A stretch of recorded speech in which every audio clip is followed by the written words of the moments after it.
Hello दोस्तों, स्वागत है आपका हमारे यूट्यूब चैनल सम्राट एजुकेशन में।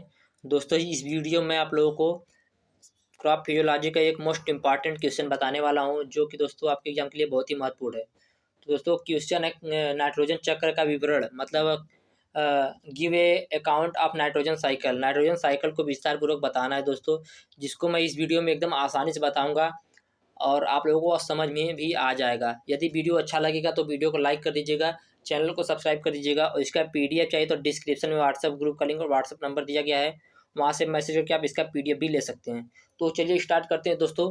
नाइट्रोजन चक्र।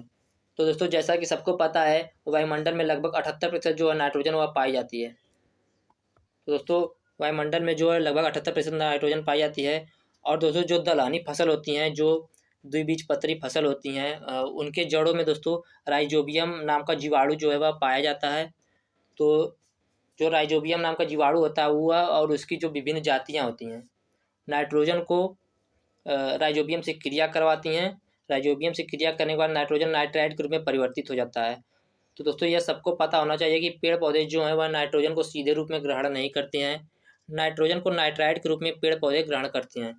तो जो सहजीवी बैक्टीरिया होती हैं, जैसे राइजोबियम और उसके जातियाँ जो हैं, वह दोस्तों नाइट्रोजन से क्रिया करके नाइट्राइट के रूप में परिवर्तित कर देती हैं, जिससे यह मिट्टी में स्थिर हो जाता है। और जब दोस्तों यह मिट्टी में स्थिर हो जाएगा नाइट्राइट के रूप में, तो जो पेड़ पौधे हैं इसे नाइट्राइट के रूप में ग्रहण करेंगे।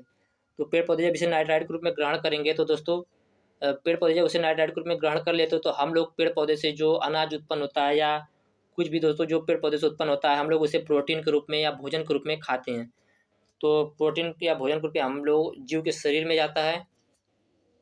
और दोस्तों, जब जीव के शरीर में जाता है तो वह मल मूत्र आदि के द्वारा दोस्तों जो है बाहर निकलता है, तो अमोनिया का रूप ले लेता है। तो अमोनिया का रूप दोस्तों धारण करता है। तो जो मल मूत्र से अमोनिया बना है दोस्तों, तो उसे नाइट्रेट कारक जीवाणु जो हैं, उसे नाइट्रेट कारक जीवाणु नाइट्रेट में परिवर्तित कर देंगे। तो उसे नाइट्रेट कारक जीवाणु नाइट्रेट में परिवर्तित कर देंगे। उसके बाद दोस्तों नाइट्रोजन कारक जीवाणु जो हैं, नाइट्रोजन कारक जीवाणु उसे दोस्तों नाइट्रोजन के रूप में नाइट्रोजन का रूप देके वायुमंडल में उड़ा देंगे। दोस्तों, इसे विनाइट्रीकरण कहते हैं। तो आप लोग समझिएगा दोस्तों, फिर से मैं बता रहा हूँ। वायुमंडल में 78% नाइट्रोजन पाई जाती है और जो बैक्टीरिया होते हैं वह जो है नाइट्रोजन को नाइट्राइट के रूप में स्थिर करते हैं, जिसे पेड़ पौधे अपने अंदर अवशोषित करते हैं। पेड़ पौधे से दोस्तों हम लोग प्रोटीन या भोजन के रूप में अवशोषित करते हैं।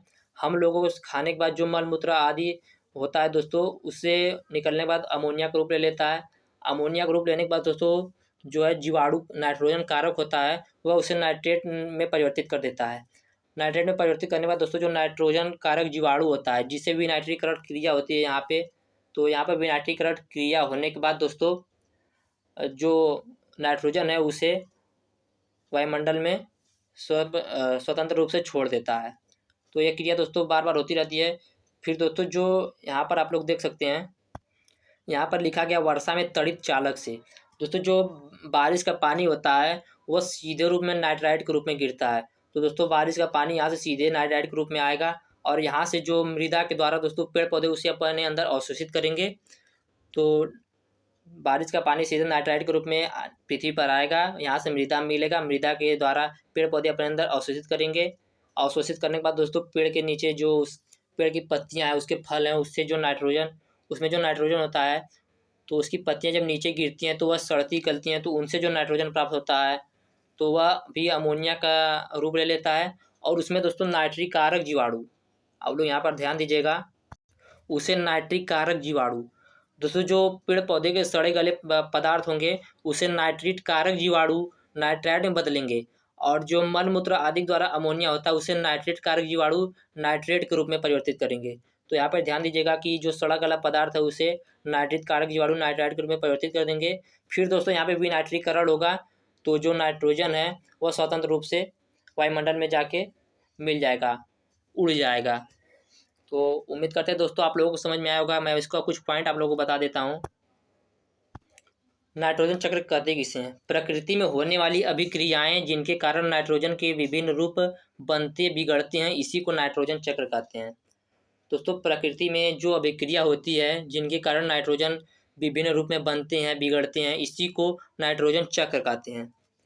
तो पहला पॉइंट दोस्तों यह होगा कि नाइट्रोजन चक्र किसे कहते हैं। अगला पॉइंट, वायुमंडलीय नाइट्रोजन को विभिन्न प्रकार से स्थिर किया जा सकता है।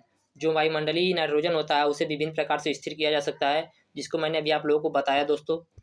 अगला पॉइंट है, नाइट्रोजन को पौधे नाइट्रेट के रूप में अपने मूल जड़ों द्वारा अवशोषित करते हैं। दोस्तों सबको पता होना चाहिए कि पौधे जो है नाइट्रोजन को नाइट्रेट के रूप में ग्रहण करते हैं। अगला पॉइंट, नाइट्रेट को अवशोषित करने के बाद पौधे इसे प्रोटीन में बदल देते हैं। जैसा कि मैंने दोस्तों आप लोगों को अभी नाइट्रोजन साइकिल में बताया कि नाइट्रेट के रूप में अवशोषित करने के बाद पौधे इसे प्रोटीन के रूप में ग्रहण करते हैं, फिर हम लोग इसे खाते हैं भोजन के रूप में।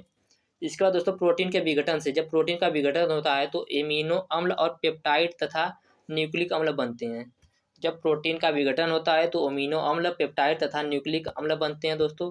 इसके बाद अगला पॉइंट है, पौधे के मरने के बाद सड़न गलन प्रारंभ हो जाती है। तो दोस्तों जैसे मैंने बताया कि और ये अमोनिया नाइट्रेट एवं नाइट्रेट बनाते हैं, ये अमोनिया नाइट्राइट एवं नाइट्रेट बनाते हैं। यह क्रिया दो रूपों में होती है, प्रत्यक्ष और अप्रत्यक्ष रूप में।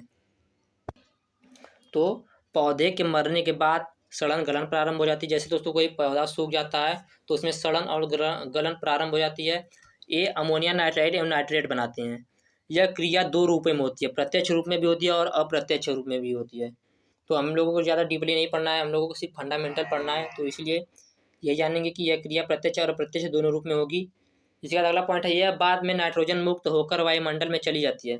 जैसा कि मैंने बताया दोस्तों, यह क्रिया बाद में नाइट्रोजन में मुक्त होकर वायुमंडल में चली जाएगी। अगला पॉइंट, इस प्रकार से वायुमंडलीय नाइट्रोजन वायुमंडल से मृदा से वायुमंडल में चक्र लगाती रहती है। तो इस प्रकार से जो वायुमंडलीय नाइट्रोजन है वायुमंडल से मृदा में वायुमंडल में चक्र लगाती रहती है।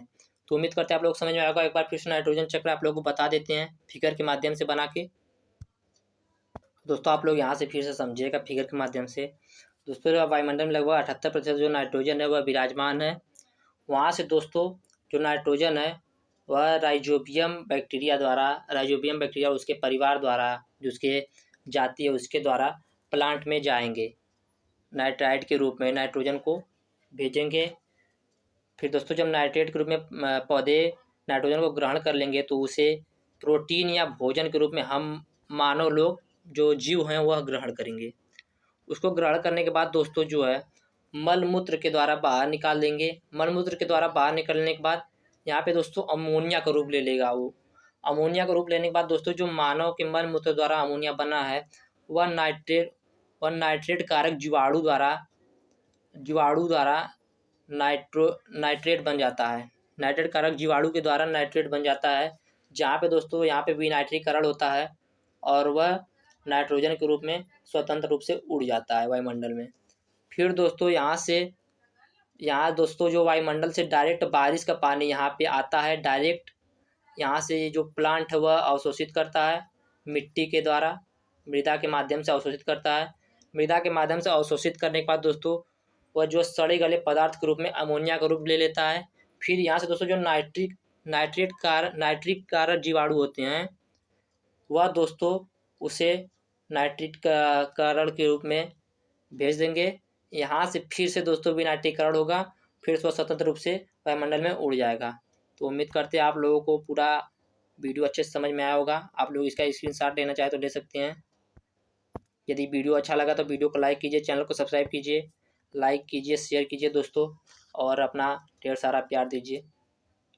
धन्यवाद।